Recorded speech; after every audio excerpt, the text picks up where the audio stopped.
to play because all we've been doing is practicing and doing tests and doing conditioning, and we've been working really, really hard over the summer and then all during preseason. And we're seeing little by little like progressions and people filling in here and there. And so I'm just excited to see how it all comes together against an actual team and in an actual like atmosphere here at UNC.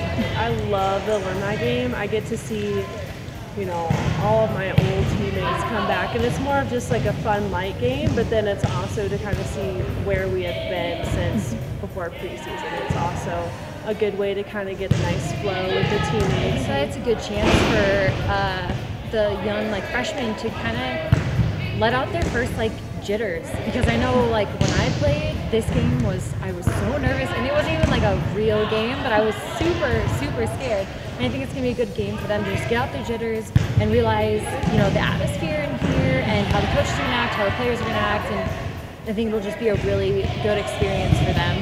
The alumni match is fun because you want the other team to play well, which is a unique situation. When you're playing an opponent, you really don't. But we want our alums to have fun, we want them to play at a high level, and we want them to give us good competition regardless of the outcome.